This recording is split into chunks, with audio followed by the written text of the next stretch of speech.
And hello there, people of the world. As always, welcome to my channel, Sir Koolzalot. You're cool, I'm cool, we are all super cool. So, today we are going through part 2 of my import journey with the Deluxe X8 Compact Mini Insulin Cooler. So as you know, I've already posted an initial product video on this item, and it has certainly caught my attention. So I decided to go ahead and order a slightly larger import consignment to really give this product a sort of a test trial run to see how it performs. So I think you'll be in for a treat with this video. Definitely a very interesting experience, and yeah, let me show you what I've got. So let's jump on in. And so here are my usual disclaimers. I'm on a personal quest to find the best medicine travel products that are out there for my cooling needs. All the data that I produce is my own, all of my views are my own based on my analysis and data, and I have no sponsorship, which is exactly how I like it. So completely independent, and want to share my journey with you as always. So let's keep on going.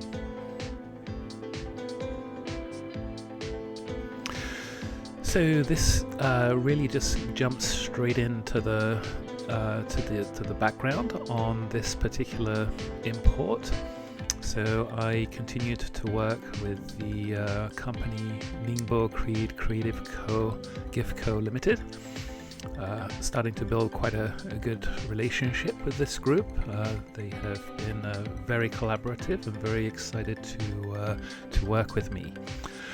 So for this next wave of orders, I basically ordered 5 units of the grey model and 5 units of the green model. And here you can see the base unit price, so $57.50 a piece. And then of course there is some import fees and taxes and shipping fees, different things like that. So, but this should hopefully give you a pretty good idea of the prices. In this consignment, I also imported some of the X6 samples. I've already posted that video, but you can sort of see that again here. But for today's focus, we're focusing on the 10 units of the X8 mini insulin cooler from Secret Box.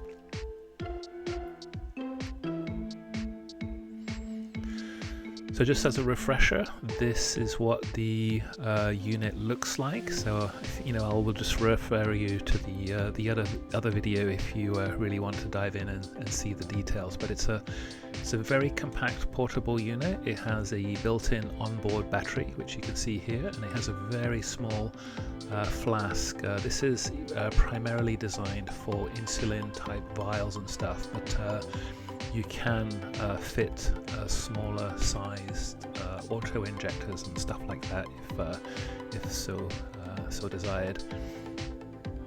Of interest, so the cooling, when we did the initial testing, the cooling performance was outstanding. It has different power levels depending on the ambient temperature.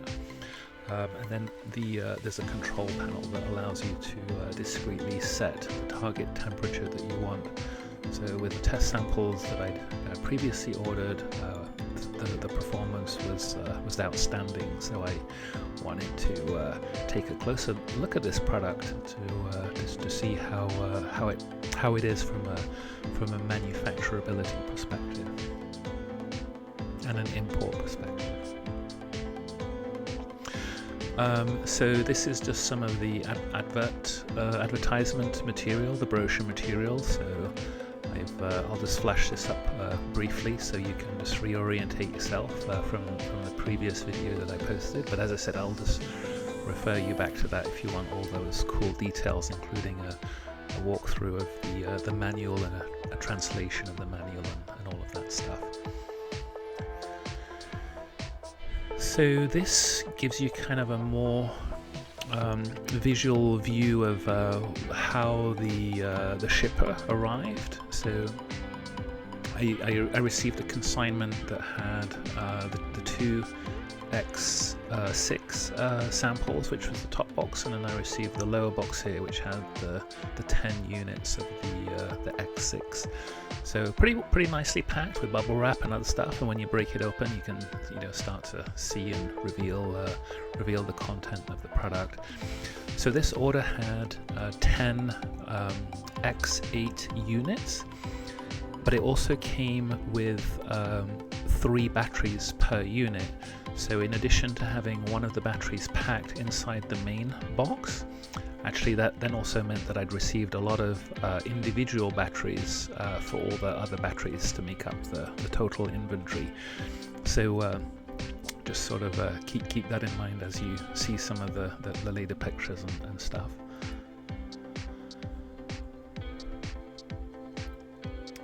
So really, just jumping right on in, I'm not going to try and consume too much time with this video. I'm going to aim to sort of really cut to the chase, but this really sort of gives you a visualization of all the testing that had to take place. So here you can see a photo of units. So I've called them units 1, 2, 3, 4, 5, 6, 7, 8, 9 and 10. Note here, unit 3 was originally here, but I actually refed it back into some of the later testing to do a little bit more testing. So unit 3 reappears here, and you'll sort of see why in a minute. And then yes, there was a lot of batteries. So I numbered each battery individually. These were the stickers that I had, so 51, 52. I'm not going to read these out, but these were all the different batteries that came with it. So 10 units times 3 batteries, basically equals 30 batteries. So I put them all through their pieces to make sure that they all function properly as well. So the way the testing plan worked was that each unit was switched on. It was left at power level 2 for the most part, and then I cranked the temperature down to 2 degrees centigrade. So put it down to the bottom to really pressure test that lower temperature boundary. I started with units 1, 2, 3, and 4. Let those run for about 2 days. Did a variety of little sort of in-flight testing, and then switched over to then units 5, 6, 7, 8. Let those run for a couple of days. Did a bunch of in test trials with levels, different things like that, switching batteries, and then finally on the third cycle, I tested units 9 and 10. So it took about a week or two, about a week and a bit to kind of crank through this, and then each unit basically got its baseline 2 days, which I find to be a really good test cycle to make sure the unit's working. And then throughout this, I was switching out different batteries at different points to kind of make sure the batteries are working. And then note some of the units are green colored, and then actually the batteries are sort of green colored or gray colored and stuff like that. So anyway, this was quite the operation, but that at least gives you an idea. I used the tempo probes, so the little circle discs. Each unit had a probe sitting at the base, so just keep in mind to really make sure these units were working well. I focused on measuring the temperature at the very base of the flask, and what that means is if the temperature is good there's always a little bit of a temperature gradient, but it's always sort of favorable. So just sort of keep that in mind. I didn't bother with having multiple temperature probes in each of these, because this was I wasn't doing full characterization. I was just doing quality control testing to make to see how these units were performing. And then one of the temp probes was just sort of sitting outside here to log ambient temperature. All of the rooms in my house have temperature sensors anyway. So I also had, there was some other sensors that I could refer to as well to make sure that the room these units were in were at what the ambient temperature was and stuff. But anyway, this one was right next to it. And then on the final test, I got the ambient probe, but because there was only 3 units here, the probe that was sitting in that 4th position, I just removed it, and it basically went back to room temperature. So that's kind of the quick setup. But this will make more sense if it doesn't yet as I keep going. So let me show you some of my notes and what I found. One extra thing, so when I do QC testing, in preparation for the community store and stuff, when a product or an item has gone through the QC test, I will mark it with a little QC label. So here you can kind of see the inventory here that successfully made it through the testing program, which is kind of cool. But not all of them did. So let me show you what I uncovered.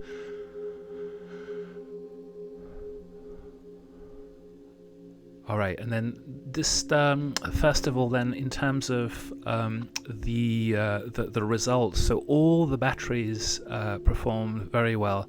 They were able to sort of hold a charge, keep the unit running for several hours, recharge, all that kind of stuff. So I cycled all of these batteries through charging up, being on battery, running the battery down, and all of that, and every single battery, so all 30 batteries performed really well and very successfully, very well, very nice inventory here. Not all of the batteries depicted. I sort of I'm probably showing about 2/3 of them in these pictures here, so just sort of heads up on that if you're trying to count. I ran out of space in the slide to picture every one of them. But anyway, this sort of gives you a taste of that, and as I said, nothing too exciting here, other than the fact that all the batteries were good to go.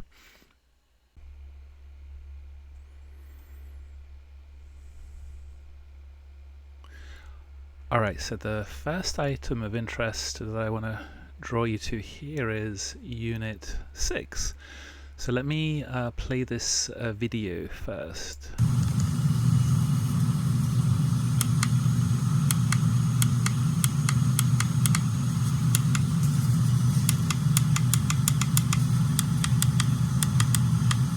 So what was interesting about this unit was that the plus and the minus on the control panel essentially were not working. The power button in the middle was functional.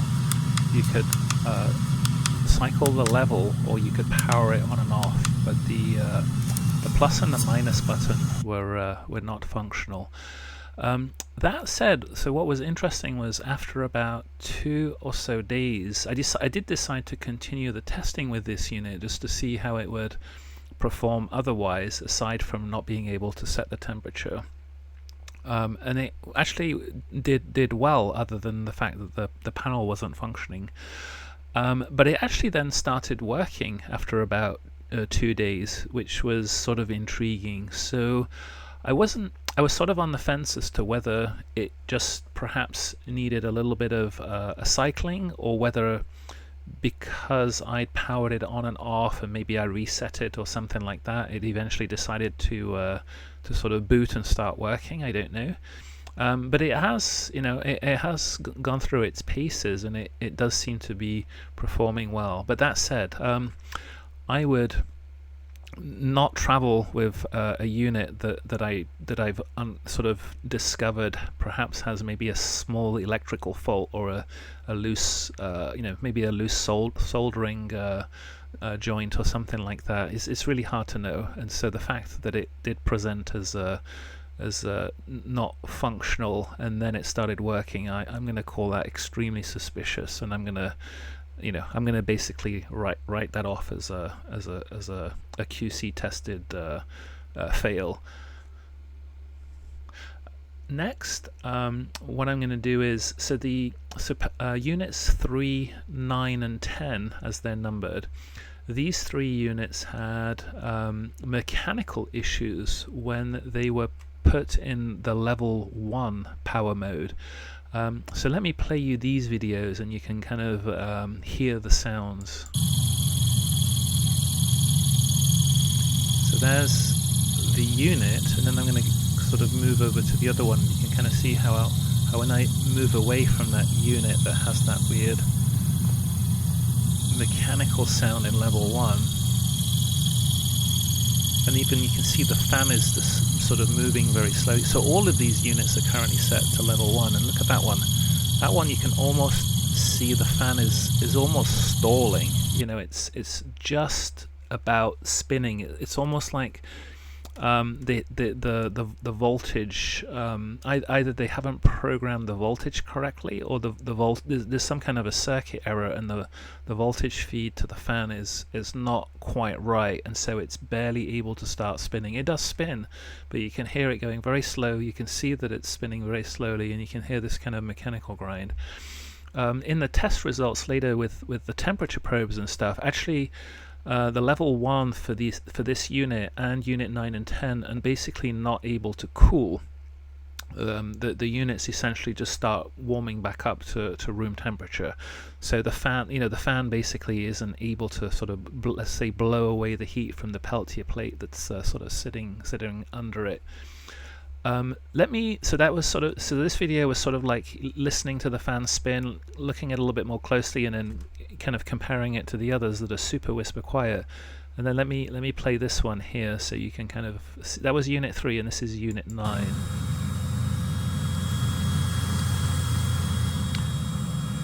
So that's on level 2, and then I'm going to spin it up to level 3 and then put it on level 1.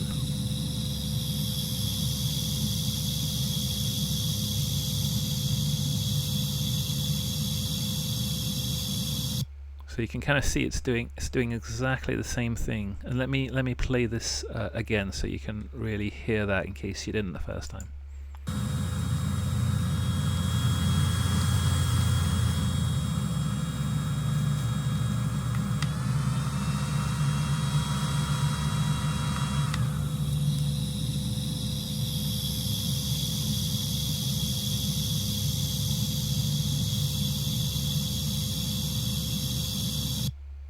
Alright, you could probably also just about make out that the fan was spinning sort of on the slow side even for the level 1, so it was almost stalling just like the other units.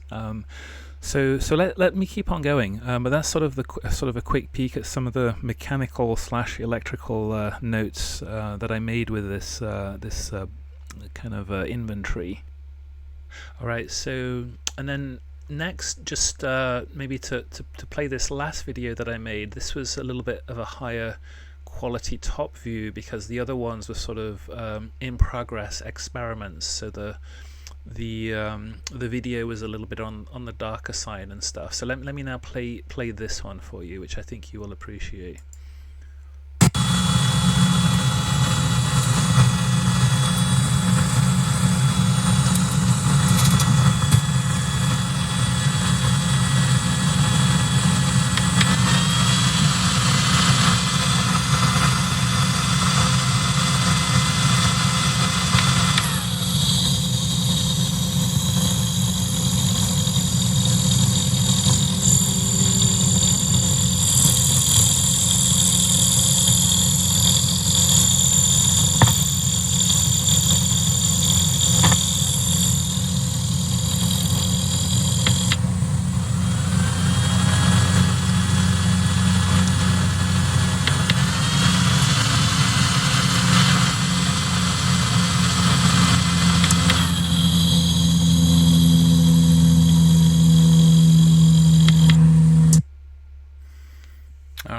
Cool. And I think the video may have had a slight background noise of a local airport plane flying by, but never mind that.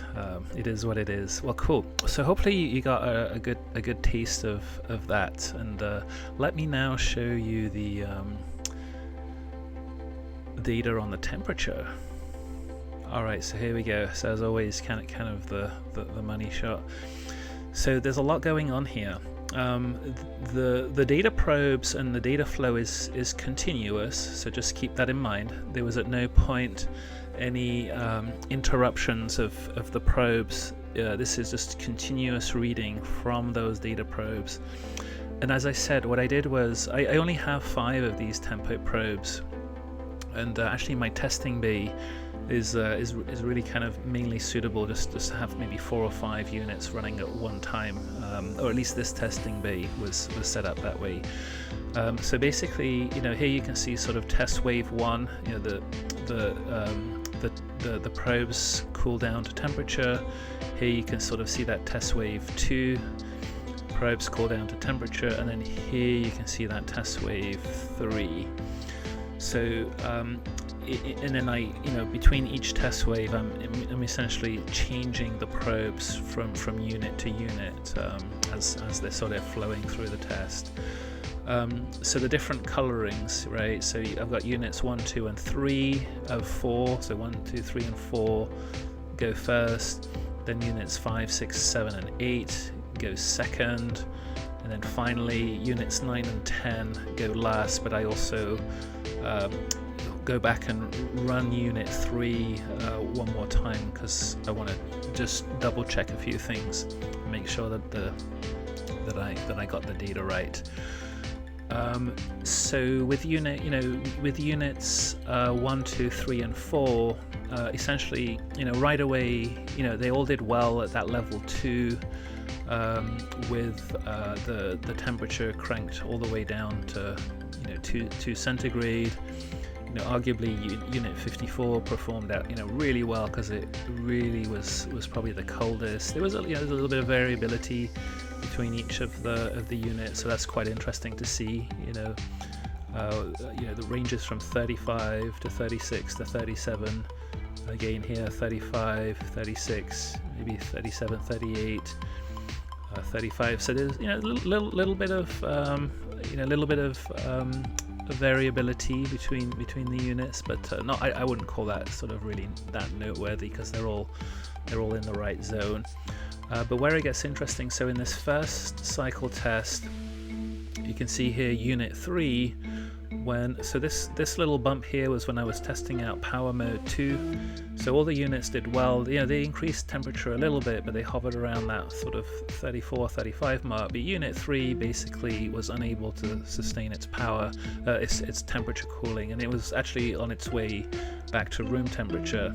But I decided at that point to continue with the level 2 testing, so that's why it kind of cooled back down. But right away, you can see here that unit 3 has a problem with level 1 power. Keep on going. So now I'm doing test cycle number 2. Actually, test cycle number 2, units 5, 6, 7, and 8. Overall did well, except that note here I've got unit 6. Right, so unit 6 was the one that had the control panel problem, so it was basically stuck at 5 degrees centigrade with and then level 2 power. But as you can see, even when it was stuck, it was it was performing fine, other than the fact the buttons weren't working.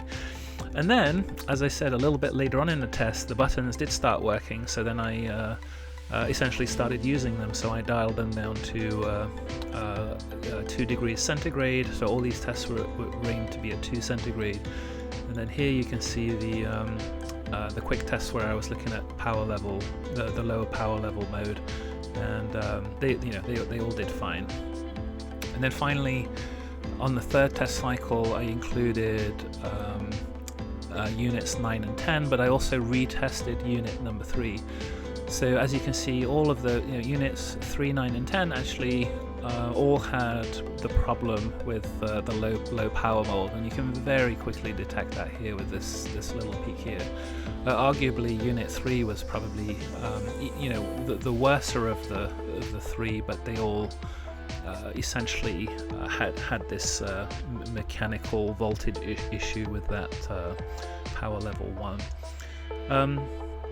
throughout the data, there's little blips of temperatures going on and off. This was me. I was messing around with temperature cycles and other stuff like that. So so don't concern yourself too much about these little peaks and stuff. Sometimes I powered stuff off for a little bit, and it's sort of you can sort of detect that.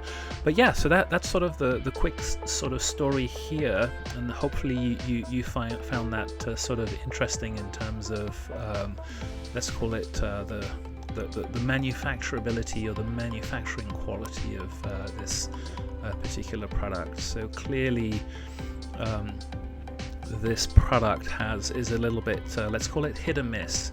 So if you do get a good product unit, it's really nice, performs really well. But now you can also start to see that quite a bit of the product that's out there is I'm going to call it defective, essentially, in terms of being able to cool medicines. Certainly units 3, 9 and 10 are going to be an issue there with that lower power level. So let's keep on going here, and in wrapping up, so I tried to sort of bring this all home in a table. So here you can kind of see the outputs of this. So really all the batteries were great, so I have a nice collection of batteries. And then of course 60% of the inventory, so 6 of 10 performed excellent, really good product. However, unit 3, although the panel did start working and it actually did start performing well as a product, because it has because I've now observed that it has a glitch with the panel. There's no way I would ever travel with something like that, because you just don't know what's going to happen. Maybe you go to a hot climate and it's just enough to nudge the solder a little bit again, and then it won't work. So, and then of course unit 6, 9 and 10 have a defective level 1 voltage fan regulation problem. Don't know exactly the details, but something to do with that. So there's a 40%. So this was an order of 10 units, so there's basically a 40% defect rate, which is not very good at all. And that was just in a first trial run for this. So makes you kind of think. So if you're interested in this product, or you're planning to order this product, definitely do some thorough testing before you go live and use it with medicine for travel. So in wrapping up for today, I just wanted to share again that we've started up a Discord server for a sort of a text chat community. I have posted some of these QR codes before, and actually I didn't realize that some of them are timed use, so they only last either one time or for 1 week or whatever. So here is a fresh one that I believe is programmed to last a long time. But let's see how that plays out. If it doesn't work, just maybe send me a message or something, and we'll find a way to get you to join the community. So we're definitely growing strong. It's the crowd it continues to grow. We were 3 about 1 or 2 weeks ago. We're now at 6. So very small community, but we're all patient journey traveler adventurers, so you're amongst your friends here. And then finally, for the community store, if you do like the X8 cooler, well, fortunately I now have 6 units that have been well tested, that I know work. They can cool to the right temperature and so on. So if you're interested in one of these units, just to send me a message and we can get you set up with that. And of course, here's my grand finale side.